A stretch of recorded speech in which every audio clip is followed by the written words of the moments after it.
పితా పుత్ర పవిత్రాత్మ నామమున ఆమేన్. దివ్యవాణి టీవీ ప్రేక్షకులకు నమస్కారం. దివ్యవాక్కు అనే కార్యక్రమానికి స్వాగతం. ఈనాటి మన ధ్యానాంశం దోషములు.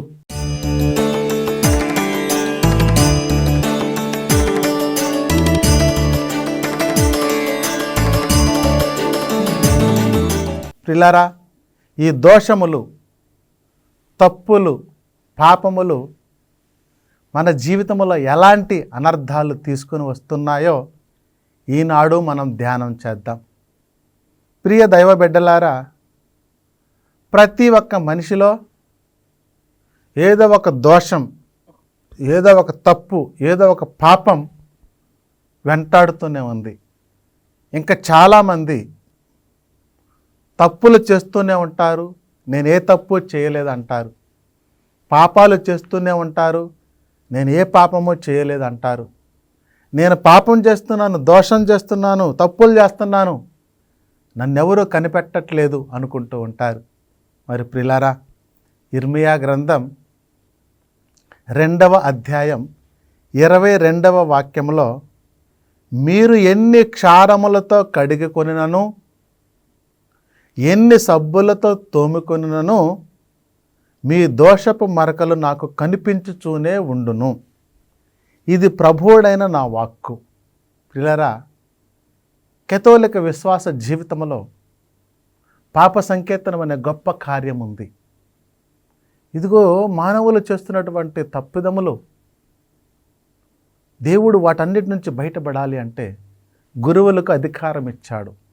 ఈ లోకములో మీరు ఎవరి పాపాలు క్షమిస్తారో అవన్నీ క్షమించబడుతున్నాయి, ఎవరి పాపాలనైతే క్షమించరో అవి క్షమించబడవు అని వాక్యము ద్వారా దేవుడు మనకు నేర్పించాడు.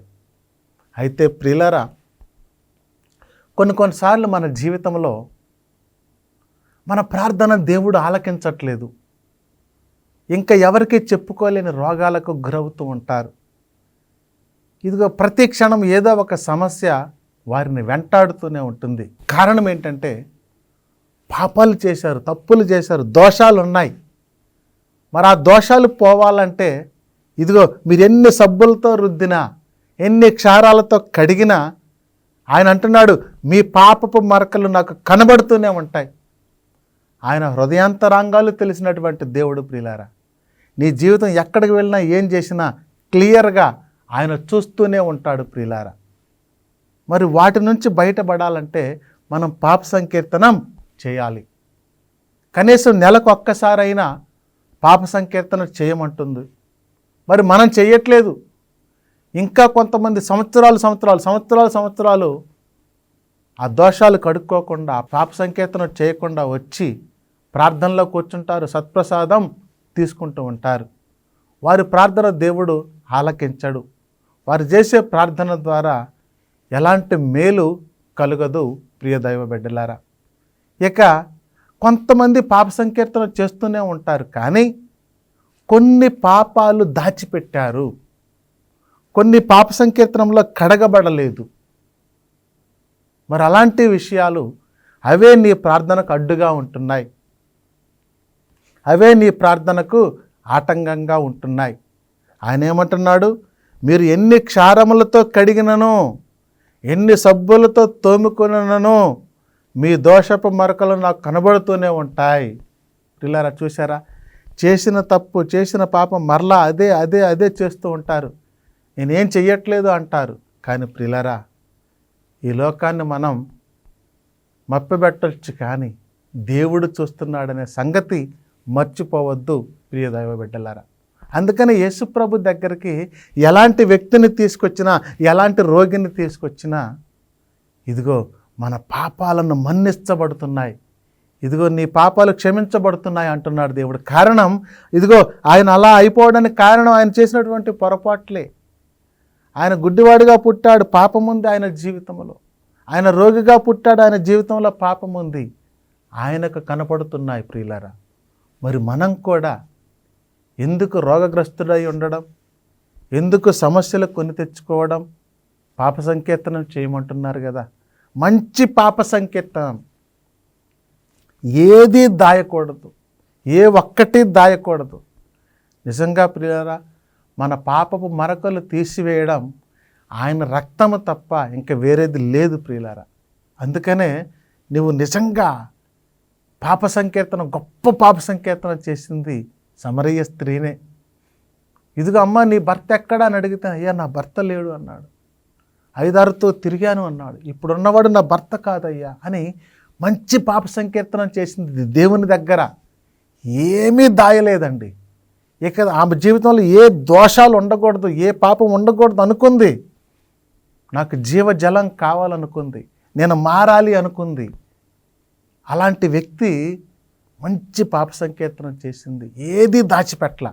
ఒకవేళ ఏమి అబద్ధం ఆడుంటే, ఏమి దాచిపెట్టుంటే ఆయనకు తెలిసిపోయేది, ఆయనకు కనపడేది. అమ్మా నువ్వు ఎలా చేశావు ఒప్పుకోలేదే అని ప్రశ్నించేవాడు దేవుడు. కానీ ప్రియులరా, ఆమె ఉన్నది ఉన్నట్లుగా తన జీవితంలో ఏం చేసిందో, ఎక్కడికి వెళ్ళిందో, ఎలా జీవిస్తుందో ఉన్నది ఉన్నట్లుగా ఆమెకు చెప్తే క్షమించాడమ్మా.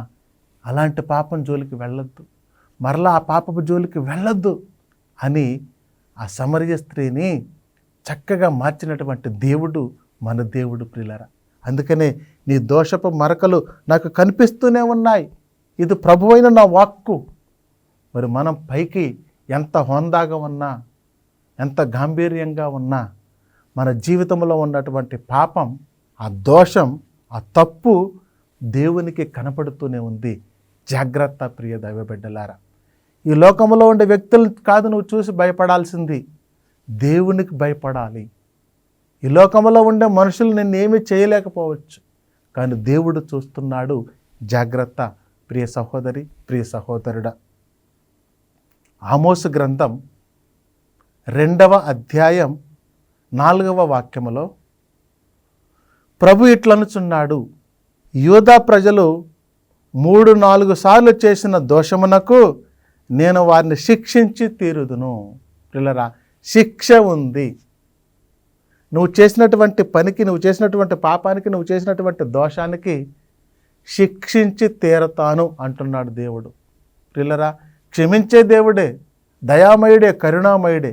కానీ క్షమిస్తున్నాడులే అని చెప్పి అదే పాపం మరలా చేస్తే తప్పకుండా శిక్ష ఉంది అంటున్నాడు దేవుడు. మనం చేసినటువంటి దోషాలకు గాను మనకు శిక్ష ఉంది. కాబట్టి ప్రియులరా, గుర్తించండి, దేవుని యొక్క శిక్షకు గురి కాక ముందే ప్రభువా నన్ను మన్నించు, నన్ను క్షమించు అని చెప్పి పాప సంకీర్తనంలో ఒప్పుకో. అలాంటి వారిని కాపాడుతాడు తప్ప ఇదిగో చేసిన తప్పు మరలా చేస్తూ ఉంటే ఆయన క్షమించడు, ఆయన శిక్షించి తీరుతాడు. అందుకనే ప్రియులరా, నిజంగా దేవుడు శిక్షిస్తే, దేవుడు శిక్ష వేస్తే ఈ లోకం ఏమీ చేయలేదు, ఈ లోకంలో ఎవ్వరూ కూడా ఏమీ చేయలేరు. కాబట్టి దేవునికి భయపడదాం, దేవునికి తలంచుదాం, దేవుని దగ్గర పవిత్రంగా జీవించుదాం. అప్పుడే ఆయన శిక్ష నుంచి మనం తప్పించుకోగలం. ప్రియ దైవ బిడ్డలారా, యెహెజ్కేలు గ్రంథం 39వ అధ్యాయం 23వ వాక్యంలో నాకు ద్రోహముగా పాపము చేసినందుకు ఇశ్రాయేలీయులు ప్రవాసమునకు పోయిరని జాతులు గ్రహించును, నేను నా ప్రజల నుండి వైదొలిగితిని. చూసారా, ఇశ్రాయేలు ప్రజలను దేవుడు కొన్ని సందర్భాలలో విడిచిపెడుతూ ఉన్నాడు. కారణం వాళ్ళు చేసినటువంటి పాపమే. అవును ప్రియులారా, నిజంగా మరి పాపము దేవుడు ఒకే చోట ఉండరు. ఏ వ్యక్తి అయితే పాపం చేస్తున్నారో, ఏ వ్యక్తి అయితే పాపంలో ఉంటున్నారో అక్కడ పరిశుద్ధాత్మ దేవుడు ఉండరు. మరి నీవు పాపం చేస్తూ ఉన్నావు, ప్రభువాన్ని ప్రార్థిస్తే ఎలా దేవుడు నీ ప్రార్థన ఆలకిస్తాడు? నిజంగా నీలో దైవ గుణాలు ఉన్నాయి, దైవ వరాలు ఉన్నాయి, ప్రార్థించే వరం ఉంది, భాషా వరం ఉంది, స్వస్థత వరం ఉంది. ఇదిగో ఏదైనా చేయగల శక్తిని దేవుడు నీకు ఇచ్చి ఉంటాడు. మరి ఆ వరాలన్నీ కూడా కాపాడుకోవాలంటే పాపానికి దూరంగా ఉండాలి. నీ జీవితంలో పాపం ఉంటే దేవుడు అక్కడ ఉండడు. అక్కడి నుంచి వెళ్ళిపోతాడు ప్రియులారా. మరి ఆనాడు సంసోను ఓడిపోవడానికి కారణం, సంసోను దేవుని శిక్షకు గురి అవ్వడానికి కారణం దెలీలాతో చేసిన పాపమే కదా. ఇదిగో వైదొలిగిపోయాడు సంసోను. ఇదిగో ఎంతోమందిని చీల్చి చెండాడినటువంటి శక్తి కలిగినటువంటి ధీరుడు, వీరుడు. తీరా ఆ దెలీలా మాయలో పడి పాపానికి దగ్గరయ్యాడు. దేవుడు చూశాడు, సంసోనును విడిచిపెట్టాడు. మన జీవితం కూడా అంతే ప్రియులారా. నువ్వు ప్రార్థిస్తే ఆలకించే దేవుడే, నువ్వు అడిగితే ఇచ్చే దేవుడే. మరి ఎందుకు పొందుకోలేకపోతున్నావు? పాపము అడ్డుగా ఉంది మనకి. ఆ దోషాలు దేవునికి కనబడుతూ ఉన్నాయి. కాబట్టి ఒప్పుకో. దేవుని దగ్గర ఒప్పుకుంటే తప్పకుండా అక్కడ క్షమిస్తాడు దేవుడు. ప్రియులారా, ఇదిగో ఒక వ్యక్తి ఎన్నోసార్లు ప్రయత్నం చేశాడు ఉద్యోగానికి, ఎన్నో ప్రయత్నాలు చేశాడు, ఒక్క ఉద్యోగం కూడా రావట్లేదు. తీరా ఒక గురువు దగ్గరకు వెళ్ళి కౌన్సిలింగ్ తీసుకుంటే అక్కడ బయటపడినటువంటి విషయం, ఇదిగో ఎవరో ఉద్యోగం పోవడానికి ఈ వ్యక్తి కారణమయ్యాడు. లేనిపోంది చెప్పి ఆ వ్యక్తిని ఉద్యోగంలో నుండి తీసివేయడానికి ఈ వ్యక్తి కారణమయ్యాడు. వెంటనే తెలుసుకున్నాడు, తన తప్పు తాను తెలుసుకొని, అయ్యో పలానా రోజు నేను అలా చేశాను, ఆ పాపము చేశాను, ప్రభువా నన్ను మన్నించవా, నీ రక్తముతో నన్ను కడగవా అని మంచి పాప సంకీర్తనం చేసి గురువు ఇచ్చినటువంటి అపరాధాన్ని చెల్లించి ఆ ఉన్నటువంటి శాపాన్ని తీసివేసుకున్నాడు. ప్రియ దైవ బిడ్డలారా, అలాగే మన జీవితంలో కూడా ఎన్నో శాపాలు, ఎన్నో శోధనలు, ఎంతో అనారోగ్యం వెంటాడుతుంది. కారణం దోషం, తప్పు, పాపం, పాపపు మరకలు.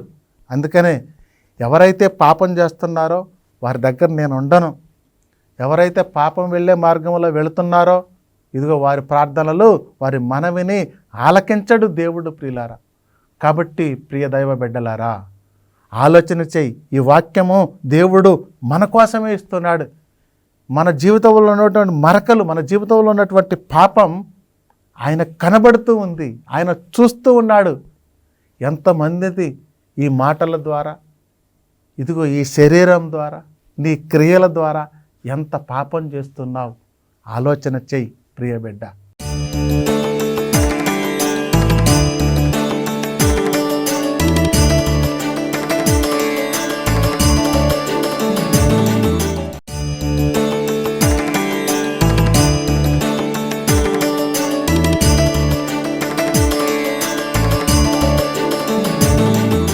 పాపపు మనుషులకు పరిశుద్ధుడైనటువంటి దేవుని దగ్గర స్థానం లేదు. నీ జీవితాన్ని పరిశుద్ధపరచు. ఆయన అంటున్నాడు, నువ్వు ఎన్ని క్షారాలతో కడిగినా, ఎన్ని సబ్బులతో రుద్దినా నాకు కనబడుతూనే ఉంటాయి. ఇదిగో అతి పెద్ద సబ్బు ఒక్కటే, పాప సంకీర్తనం. మరలా నేను పాపము జోలికి వెళ్ళను అని ఒక గట్టి నిర్ణయం నీ జీవితాన్ని మారుస్తూ ఉంది. ప్రియ దైవ బిడ్డలారా, ఎంతోమంది తమ జీవితాలు మార్చుకొని పాపపు దేశాన్ని విడిచిపెట్టి, పాపపు రాజ్యాన్ని విడిచిపెట్టి, పాపపు పనిని విడిచిపెట్టి ప్రభు దగ్గరకు వచ్చి ఆశీర్వాదం పొందుకుంటున్నటువంటి బిడ్డలు కోకొల్లలు. మరి ఇంకా నువ్వెందుకు ఓడిపోతున్నావు? ఇంకా నువ్వెందుకు ఒంటరిగా మిగిలిపోతున్నావు? ఇంకా ఈ అనారోగ్యం నీ జీవితంలో ఇంకెందుకుంది? ఇంకా ఈ ముళ్ళు నీ కాల్లో ఎందుకుంది? ఆ కాల్లో ఉన్నటువంటి ముళ్ళు తీసివేసి ఇదిగో మంచిగా నడవమని దేవుడు నేర్పిస్తూ ఉన్నాడు. అందరూ నేను గొప్ప అనుకుంటూ ఉంటారు. నేను పాపాత్ముడిని, నేను వ్యభిచారిని, నేను దొంగనని ఎవరు అనుకోరు ప్రియులారా. మరి ఆ చీకటిలో చేసే పాపాలు ఆయనకు కనపడుతున్నాయి. రహస్యంగా చేసే పాపాలు ఆయనకు కనబడుతున్నాయి. అవే నీకు అడ్డుగోడలు, అవే నీకు అడ్డుగోడలుగా మిగులుతూ ఉన్నాయి. ప్రియ దైవ బిడ్డలారా, ఈనాడు చాలామంది సంతానం లేక బాధపడుతూ ఉంటారు, హాస్పిటల్కి వెళుతూ ఉంటారు, మందులు వాడుతూ ఉంటారు. డాక్టర్ గారు అంతా బాగానే ఉంది, ఇదిగో కారణం తెలియట్లేదు అంటే ఇదే కారణం ప్రియులారా. మనం చేసినటువంటి పొరపాట్లు, తప్పులు, పాపాలు ఆయన చూస్తూ ఉన్నాడు ప్రియులారా. అందుకనే మనం ఎలాంటి తప్పును, ఎలాంటి దోషాన్ని, ఎలాంటి పాపాన్ని దాచిపెట్టొద్దు. ఉన్నది ఉన్నట్లుగా ఆయనకు సమర్పించుకుందాం. ప్రభువా, నేను పాపాత్ముడినేనయ్యా, నేను వ్యభిచారం చేశాను, నేను దొంగతనం చేశాను, నేను దోషినయ్యా, నేను మోసం చేశాను, అదిగో వాళ్ళ ఉద్యోగం పోవడానికి నేను కారణమయ్యాను, ఇదిగో వీళ్ళ దగ్గరకు వచ్చి ఒక వస్తువు దొంగతనం చేశాను, దొంగతనం చేసి ఇదిగో ఏమి చేయనట్లు తిరుగుతూ ఉంటారు. మరి అది నిన్ను విడిచిపెట్టదు. జాగ్రత్త ప్రియులారా. క్రైస్తవ జీవితం అంత సులువైనటువంటి జీవితం కానే కాదు. ఇది సిలువ యాత్ర. ఒక వ్యక్తి ఎంత శ్రమ పడతాడో అంత ఆశీర్వాదాన్ని పొందుకుంటాడు, ఎంత సుఖపడతాడో అంత నష్టపోతాడు ప్రియులారా. ఈ లోకంలో ఉండే సుఖం కోసం, ఆనందం కోసం పరుగులు పెడుతున్నారు ప్రజలందరూ కూడా. మరి దేవుని దగ్గర కూర్చోవడం, ప్రార్థనలో కూర్చోవడం, పాప సంకీర్తనాలు చేయడం, జపమాలలు చెప్పడం కష్టంగానే ఉంటుంది. ఆ కష్టం తర్వాత వచ్చే ఫలితం మాత్రం చాలా అద్భుతంగా ఉంటుంది. ఆలోచన చేయి. ఈనాడు కష్టపడి ఇదిగో రేపు సుఖపడతావో, ఈనాడు సుఖపడి రేపు కష్టపడతావో నీ చేతుల్లో ఉంది ప్రియ దైవ బిడ్డలారా. కాబట్టి మన దోషాలు, మన తప్పులు ఆయన చూస్తున్నాడు. వాటిని తీసివేసుకుందాం, పాప సంకీర్తనలు చేద్దాం, పాపానికి దూరంగా ఉందాం, పరిశుద్ధమైనటువంటి జీవితాన్ని జీవించుకుందాం ప్రియ దైవ బిడ్డలారా. యెహెజ్కేలు గ్రంథం 4వ అధ్యాయం 17వ వాక్యం. రొట్టెలు నీళ్లు తరిగిపోవుట చూసి వారు నిరాశ చెందుదురు, తమ పాపాలకు కృషించిపోవుదురు. పిల్లరా, చూసారా? కొంతమంది ఎంత సంపాదించినా ఏదో ఒక రకంగా వెళ్ళిపోతూనే ఉంది. ఇక్కడ అంటున్నాడు, రొట్టెలో నీళ్లు తరిగిపోవడం చూసి మీరు నిరాశ చెందుతారు. కారణం ఏంటి? నీ చేసినటువంటి పాపమే కదా. పిల్లరా, అక్రమంగా సంపాదించింది ఏది కూడా నిలవదు. పాపపు మార్గములో సంపాదించింది ఏది కూడా నిలవదు. ఇదిగో దాచుకున్నావు, అయిపోతూనే ఉంది. కూడబెట్టావు, అయిపోతూనే ఉంది. కారణం నువ్వు చేసినటువంటి పాపాలు.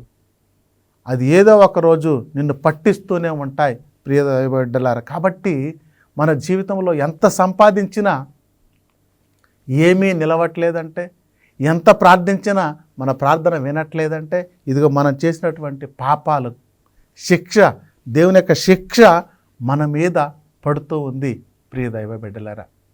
మనం పంపు దగ్గరకు వెళ్ళినప్పుడు ఆ బిందె తీసుకొని నీళ్లు కొడుతూ ఉంటే, మరి ఆ బిందెకు అడుగున ఏదైనా రంధ్రం ఉంటే మనం కొట్టే ఏ నీళ్లు కూడా ఆ బిందెలో నిలవదు, క్రింద నుంచి పోతూనే ఉంటాయి.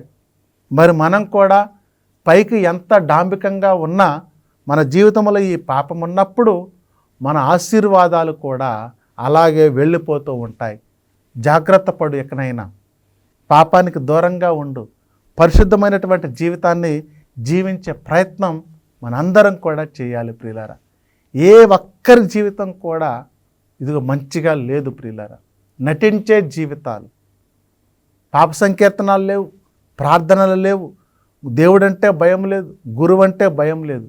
అలా కాదు, నువ్వు ఓడిపోకూడదు ప్రియులారా. పాపం చేసినప్పుడు ఇదిగో శిక్షించి తీరతాను అంటున్నాడు కదా దేవుని యొక్క వాక్యం. పాపానికి శిక్ష ఉంది. మరి ఆ శిక్ష నుంచి బయటపడే మార్గం పాప సంకీర్తనం. ఒప్పుకోవాలి. ఒప్పుకున్న వాళ్ళందరూ రక్షింపబడుతున్నారు. దాచిపెట్టిన వాళ్ళు శిక్షకు గురి అవుతున్నావు. మరి నువ్వు రక్షించబడతావా, దేవుని యొక్క శిక్షకు గురి అవుతావా? నీ చేతిలో ఉంది ప్రియ దైవ బిడ్డలారా. జకర్యా గ్రంథం 3వ అధ్యాయం 4వ వాక్యంలో, దేవదూత తన ఎదుట నిలిచిండి ఉన్న పరిచారకులతో మీరు అతనికి మురికి బట్టలు తొలగింపుడు అని చెప్పాను.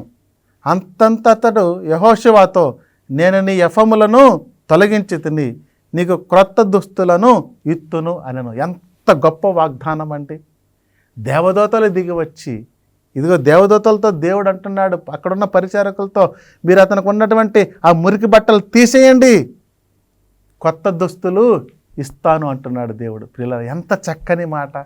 మన జీవితంలో ఉన్నటువంటి ఈ మురికి, ఈ యొక్క తప్పు, ఈ దోషం, పాపపు మరక తీసేస్తే కొత్త బట్టలు ఇస్తానంటున్నాడు, మంచి మేలులు ఇస్తానంటున్నాడు, గొప్ప స్థాయి ఇస్తానంటున్నాడు.